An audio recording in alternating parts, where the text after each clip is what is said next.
You are standing on a dock with two listings on your phone. One is a heavy double-ender that promises to cross oceans. The other is cheaper, faster, and everyone online says buy it. You are about to commit your savings to one of them. Here is what I found after chasing both down. The boat that wins on paper is almost never the boat that wins after 5 years of salt. And the reason is buried in the listing where nobody teaches you to look. I have owned, refitted, and sold these boats.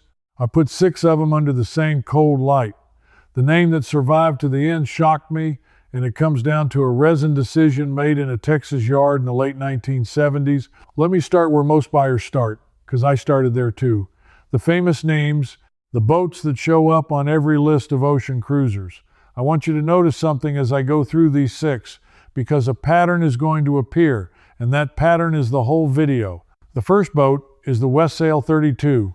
If you have spent any time reading about blue water sailing, you have met this boat.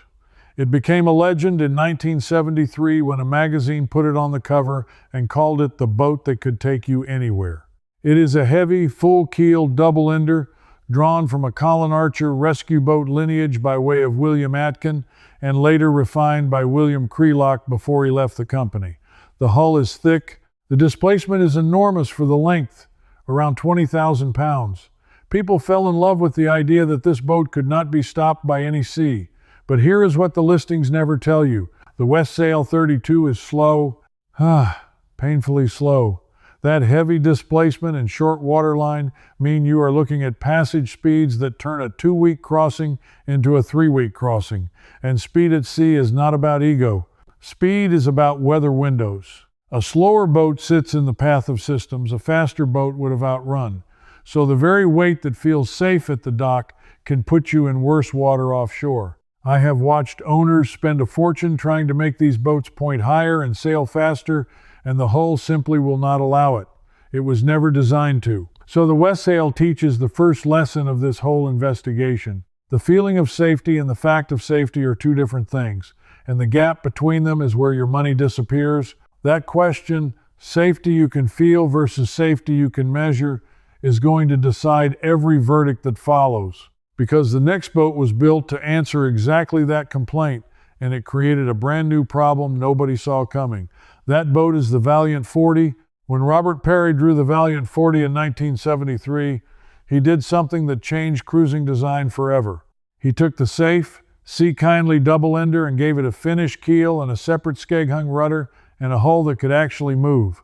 This was the performance cruiser before that phrase existed. It could cross oceans and still sail like a boat that wanted to go somewhere. A Valiant 40 sailed around the world non-stop and cemented the reputation. On paper, this boat beats the Westsail on every measure that matters offshore. It is faster, it points higher, it handles weather windows the way a serious passage maker should. I was ready to crown it right there. But then I pulled the survey histories and I found the thing that nobody puts in a listing. Between roughly 1976 and 1981, the Valiant 40s built at the Uniflight Yard in Washington were laid up using a fire-retardant resin, and over the years those hulls developed a blistering problem so severe that the boats became famous for it in surveyor circles. Not cosmetic dock blisters, deep, weeping, foul-smelling blisters that came from the resin chemistry itself, not from simple water intrusion. Owners spent tens of thousands of dollars peeling and rebuilding hulls that look perfect in the photographs. Think about what that means for you as a buyer. 2 Valiant 40s can sit side by side in the same marina, same price, same beautiful teak, same rig. One was built in 1979 and is a money pit hiding under fresh bottom paint. The other was built a few years later and is one of the finest cruising boats ever made. The listing will not tell you which is which. The broker may not even know. And that single fact, hidden in the build year, is worth more than every glossy adjective in the ad. Hold on to the Valiant, because it comes back at the very end of this investigation. And the way it comes back is going to change how you read every listing you open after today. So now I had 2 boats and 2 warnings. The heavy legend that sails too slow to be as safe as it feels. The performance icon that hides a chemistry problem inside certain years. Therefore, I went looking for the boat that supposedly split the difference. The sensible one, The one the forums call the smartest money in the used market. That brought me to the Tayana 37. Robert Perry again, drawn in the mid-1970s and built by the Taiyang Yard in Taiwan. More than 600 of them were made, which is a huge run for a serious cruising boat, and that alone tells you people trusted it. It is a double-ender like the Westsail, but lighter on its feet, with a cutter rig that gives you small, manageable sails for heavy weather.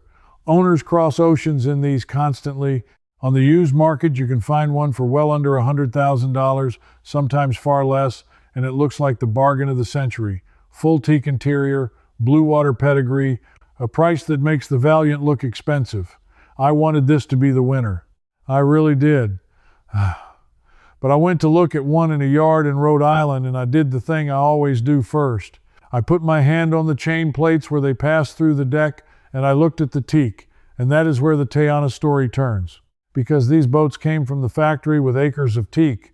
Teak decks, teak trim, teak everywhere.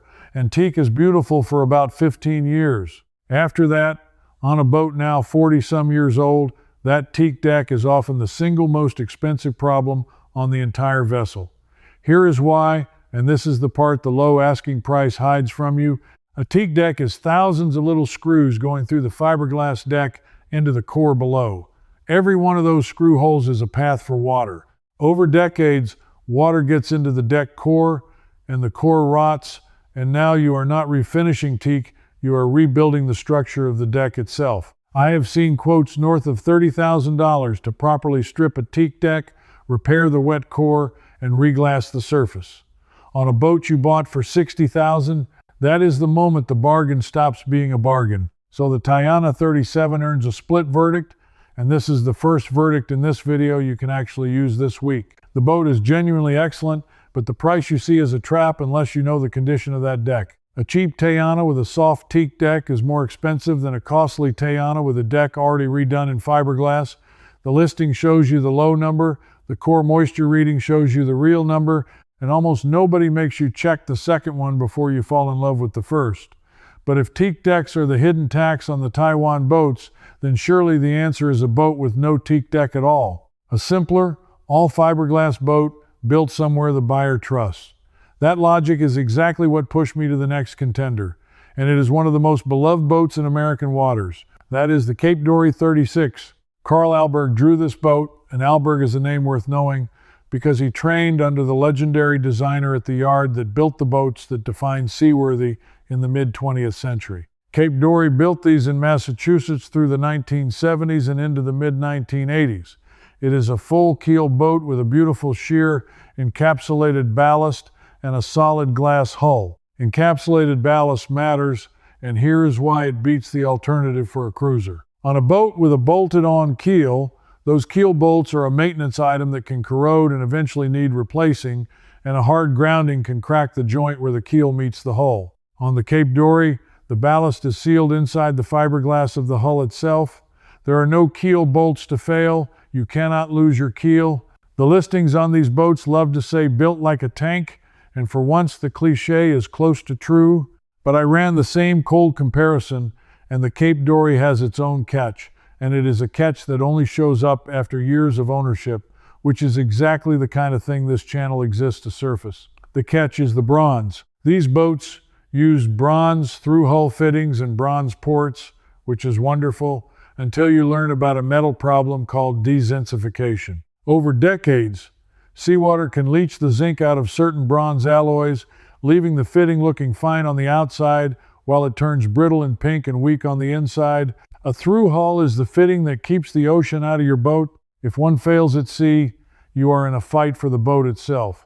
So the Cape Dory 36 gives us the next verdict, and it reshuffles the ranking again. It genuinely solves the teak deck problem and the keel bolt problem in one hull. Therefore, it climbs above the Tayana on structure, but it drops right back down if the survey does not include someone tapping and testing every original through hull for that pink, chalky corrosion. On a boat this age, budget for replacing every one of them regardless of what the seller swears, call it a few $1,000s, and call it non-negotiable. Now I want to stop, because if you have been listening and thinking this is all very interesting for somebody about to buy, but I already own my boat, so this is not for me. I need you to stay right here. This next part is built specifically for you, the person who already has a cruising boat in the water. Because everything I just told you about the Cape Dory is something you can check on your own boat this weekend, with no broker, no haul out, and no money spent.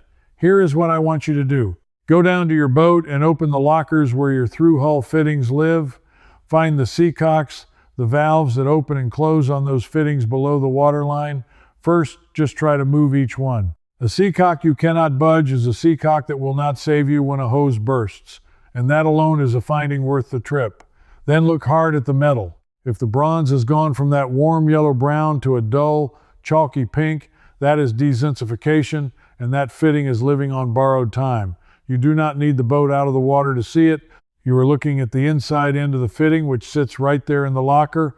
While you are down there, do one more thing, and this one comes straight from the Tayana investigation. Take a cheap moisture meter, or even just the back of your knuckles, and check the deck around every fitting that is screwed down, around stanchion bases, around cleats, around the chain plates. Press on the deck and feel for any softness or sponginess underfoot, especially near hardware. Soft deck means wet core, and wet core caught early is a small repair, while wet core ignored for 5 more years is that $30,000 nightmare I described. The whole point of running these comparisons is not just to help you buy. It is to help you catch the expensive problem on the boat you already love while it is still cheap to fix. And if you want to go deeper on exactly this kind of thinking, the hidden failure points, the survey questions nobody hands you, the research that lives behind the listing, I have been putting all of it into a set of books. Sail Smart, Deep Water, and Sail Clear are available now, linked in the description, and they are the written version of everything this channel runs. The cold comparison, the honest verdict, the things the broker hoped you would never ask.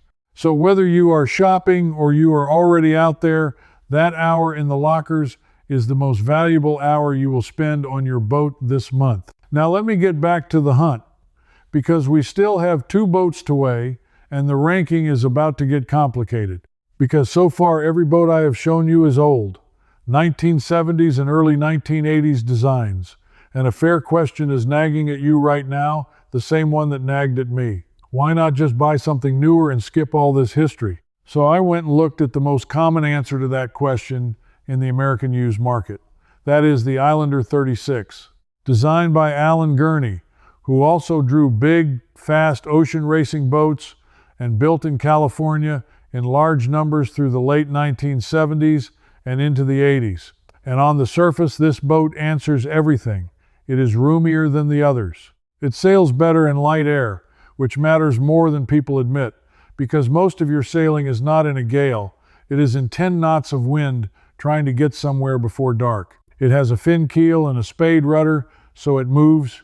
And there are so many of them that parts are cheap and knowledge is everywhere, but this is where I have to be the investigator and not the salesman. The Islander 36 was designed and built primarily as a coastal cruiser and club racer, not as a dedicated ocean crossing boat.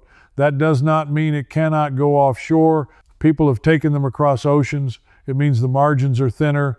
The hull-to-deck joint, the rudder, the rig loads, the tankage for long passages, all of it was optimized for weekends and coastal hops, not for 3 weeks of relentless open ocean. And the specific thing I want you to check on any Islander 36 is the original spade rudder, because a spade rudder, one that hangs from a single shaft with no skeg in front of it, takes enormous loads offshore, and on boats this age, the internal structure of that rudder can corrode and fail exactly when you need it most in a following sea. So the Islander gives us a verdict that is really a warning about categories. It is a wonderful boat for what it is. And if your honest plan is coastal cruising with the occasional longer hop, it may be the smartest money on this entire list, because you are not paying for offshore beef you will never use. But if your dream is genuinely crossing oceans, the Islander asks you to spend money bringing its systems and structure up to a standard the double-enders had from the factory. And the moment you finish adding all that up, the cheaper coastal boat is no longer cheaper. This is the trap that catches more first-time buyers than any other. Buying the coastal boat for the ocean dream or the ocean boat for the coastal reality, and paying twice either way. Which brings me to the sixth boat, and I saved it deliberately because it sits right at the center of everything the other five taught us. That boat is the Pearson 365. Bill Shaw designed it, and Shaw was not a hired pen. He was Pearson's own chief designer and later ran the company, and Pearson was one of the pioneers of production fiberglass sailboats in America, going all the way back to the late 1950s. The Pearson 365 came along at the end of the 1970s, and it is a fascinating compromise. It has a modified full keel with the rudder attached, so you get much of the tracking and protection of the full keel boats without the dead slowness of the Westsail. It has a solid fiberglass hull, it has real tankage and real storage for long passages, and it does not drown you in teak. On my cold comparison, the Pearson 365 kept landing in the upper middle of every single category. It is not the fastest, it is not the toughest, it is not the roomiest, but it never finished last on anything, and that consistency is worth more to a cruiser than a trophy in any single column. Because the boat that has no fatal weakness is the boat that does not bankrupt you fixing its one fatal weakness. The Westsail's weakness is speed. The early Valiant's weakness is the resin. The Tayana's weakness is the teak. The Cape Dory's weakness is the bronze. The Islander's weakness is the category mismatch. The Pearson's weakness is that it is a little bland, and blandness has never once put a sailor on a life raft. But even the Pearson has a thing to check, and it is the same thing that quietly haunts almost every boat on this list, and it is the thing that is about to become the center of the whole investigation. Chain plates, the metal straps that anchor your rigging to the hull and hold your mast up. On many of these older boats, including plenty of Pearsons, the chain plates pass through the deck and are bolted to wooden or fiberglass bulkheads down below, hidden behind the interior joinery where you cannot see them. Water sneaks down the chain plate slot in the deck. It sits against the top of that chain plate and the bulkhead behind it, and it corrodes the metal and rots the wood in the one place you never look until the day the rig comes down. So now, before I give you the final ranking, let me pull all 6 of these together, because a pattern has been building this whole time and I want you to see it as clearly as I finally saw it. Every one of these boats can cross an ocean. That was never really the question. The famous names, the pedigrees, the designer signatures, all of that is real, but none of it is the thing that decides whether you make a 6-figure mistake. The thing that decides it is a small number of hidden, high-cost failure points that live in places the listing photographs never show. The resin in the hull, the core under the teak, the zinc in the bronze, the structure in the rudder, the steel behind the bulkhead. And here is the villain I promised you, except it is not a person, it is a habit. The entire used boat market is built to sell you the story of the boat, the pedigree, and the passages and the romance, precisely because the story is what photographs well and the failure points do not. Nobody wrote the honest comparison of these 6 boats along the lines that actually matter, because the people who profit from the sale have every reason not to. The broker earns the same commission, whether that Valiant is a good year or a blistered year. The listing is written to keep your eyes on the teak glow and off the deck core. That is not a conspiracy. It is just what happens when nobody in the transaction is paid to protect you. So who preserved the honest data? The surveyors and the owners, the people who peeled the hulls and rebuilt the decks and wrote it all down in forum threads and survey reports going back decades. That is where the real comparison lives, and that is what I went and dug out. And it points to one specific, simple, act on it this week verdict that flips this entire ranking on its head. Here is the finale. Come back to the Valiant 40, the performance icon with the famous blister problem. For years, the accepted wisdom in the market was simple. Avoid the blistered years, buy the later Valiants, done. And that wisdom sent buyers running from the earlier hulls and paying a premium for the later ones. But when you actually read the surveyor accounts and the long-term owner histories carefully, a different and far more useful truth appears, and it is the thing no glossy comparison ever tells you. The blistering on those late 1970s Valiants, the ones built with the fire-retardant resin at the Uniflight yard, was a cosmetic and structural nuisance, but on a large number of those hulls, it never actually compromised the fundamental strength of the boat. Meanwhile, buyers were so terrified of the word blister that these hulls, which are otherwise Robert Perry masterpieces with bulletproof hull layups, sell for tens of thousands of dollars less than an identical later hull, which means the most feared boat on this entire list can be the single best value in offshore sailing if and only if you get a surveyor to confirm that the blistering is confined to the gel coat and outer laminate and has not reached the structural core. Read that carefully, because that is the whole game. The market ran from a word instead of investigating the thing behind the word. The honest comparison existed all along, sitting in survey reports and hull repair logs. The sellers of the later boats had every reason to let the fear stand because it propped up their price. And now you hold the verdict. You can walk up to a late 1970s Valiant 40 that everyone else is scared of, spend a few $100s on a surveyor who understands the difference between a cosmetic blister and a structural one, and potentially buy one of the best designed ocean cruisers ever built for the price of a tired coastal boat. That is not dock talk. That is the buried research. And it is the exact opposite of what the fear taught everyone to do. And the same principle ranks all six for you. The winner of this investigation is not a single name on a plaque. The winner is the buyer who stops reading the story and starts reading the failure points. If you want the safest all-round bet with the fewest hidden traps, the Pearson 365 is the boat that never finished last. If you want the finest sailing and you have the nerve to investigate a scary reputation, the right surveyed Valiant 40 is the value of the decade. If you want a genuine legend and you check that teak deck to the core, the Tayana 37 earns its love.